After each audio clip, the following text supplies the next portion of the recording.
Hello बच्चों। मैं Rajesh sir आज आपके सामने बहुत ही इम्पोर्टेंट टॉपिक लेकर आया हूँ जो कि 12th क्लास बायोलॉजी का है।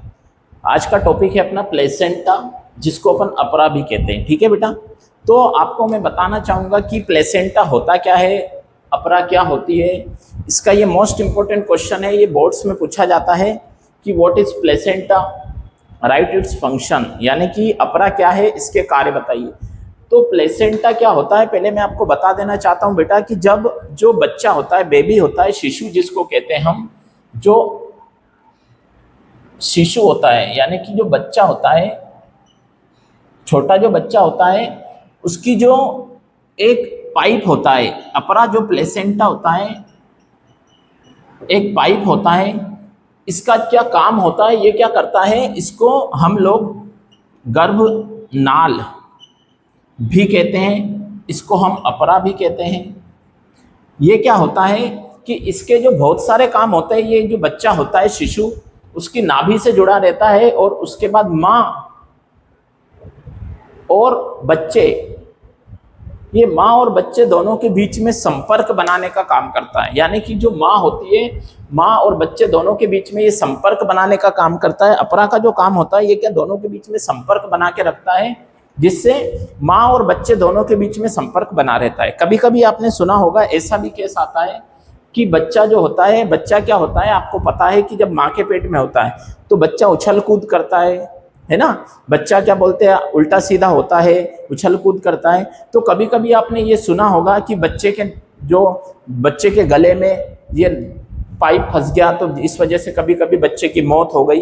ये ऐसे बहुत सारे कारण आते हैं। कभी कभी डॉक्टर्स कहते हैं कि जो बच्चा है, बच्चा उल्टा हो गया है, जिसकी वजह से जो पाइप है उसके हाथ पैरों में फंस गया है, इस वजह से डिलीवरी में प्रॉब्लम आ रही है, तो ऑपरेशन करना पड़ेगा, यानी सिजेरियन डिलीवरी करना पड़ेगी। तो ये इसी पाइप की बात कर रहे हैं हम, अपरा, जिसको कहते हैं कि जो बच्चा होता है ना, डोम के अंदर जो बच्चा होता है, जो बच्चे की नाभि जो होती है, नाभि, यहाँ से ये पाइप एक जुड़ा रहता है। इस पाइप को हम लोग क्या बोलते हैं, इसको हम लोग बोलते हैं प्लेसेंटा। ठीक है बेटा, इसको हम लोग बोलते हैं प्लेसेंटा, या फिर इसी पाइप को हम लोग बोलते हैं अपरा। और ये जो पाइप होता है, ये बच्चे और माँ के दोनों के बीच में संपर्क बनाकर रखता है, यानी दोनों के बीच में कॉन्टेक्ट बना के रखता है, दोनों को जोड़ के रखता है।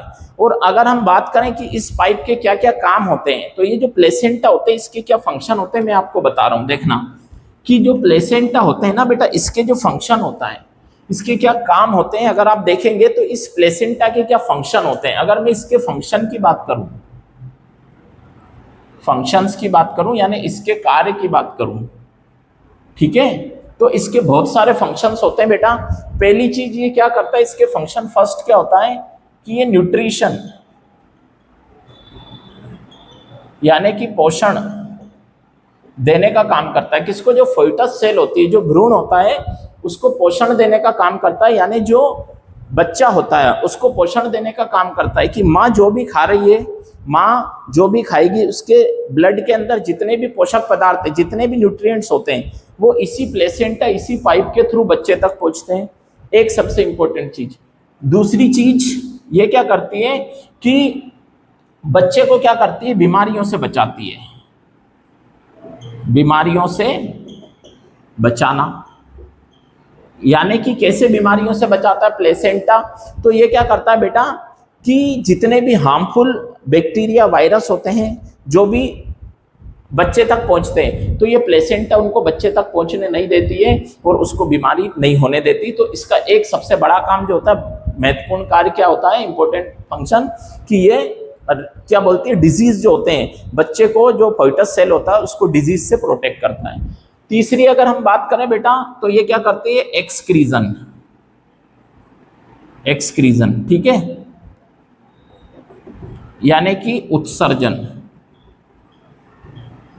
उत्सर्जन यानी कि एक्सक्रीजन का मतलब एक्सक्रीट करना, जो हानिकारक पदार्थ होते हैं उनको शरीर से बाहर उत्सर्जित करने का काम भी यही करता है। ठीक है, तो क्या, और एक इंपॉर्टेंट काम इसका होता है क्या, रेस्पिरेशन, यानी श्वसन। तो अगर हम देखेंगे बेटा तो हम अगर देखें तो सबसे इंपॉर्टेंट जो प्लेसेंटा होती है, प्लेसेंटा का क्या काम होता है, ये बच्चे और माँ यानी कि फोइटस सेल जो होता है उसके और मदर के बीच में कांटेक्ट बना के रखता है, संपर्क बनाकर रखने का काम करता है।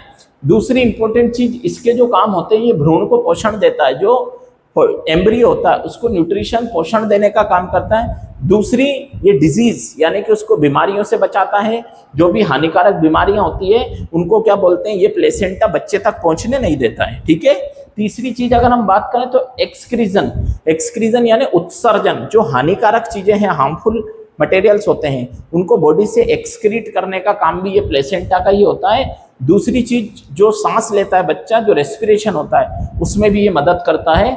तो ये सारे काम होते हैं प्लेसेंटा के बॉडी के अंदर, है ना। एक फोइटस सेल जो होती है उसको प्लेसेंटा से इतने सारे फायदे, अगर कभी कभी ये होता है अगर ये गर्भनाल टूट जाती है या कुछ कारणवश कुछ हो जाता है इस गर्भनाल में, या फिर इस प्लेसेंटा को कुछ हो जाए, डैमेज हो जाए, टूट जाए, तो उस कंडीशन में बेटा क्या हो जाता है कि बच्चे की मौत हो जाती है ना। यानी कि बच्चे तक पूरा न्यूट्रिशन नहीं पहुंच पाता, एक्सक्रीजन, रेस्पिरेशन कुछ नहीं हो पाता, तो उस कंडीशन में बेबी मर जाता है ना। तो ये प्लेसेंटा के फंक्शन थे, मेन फंक्शंस जो मैंने आज आपको बताए। आई होप आपको समझ में आ गए होंगे। Thank you.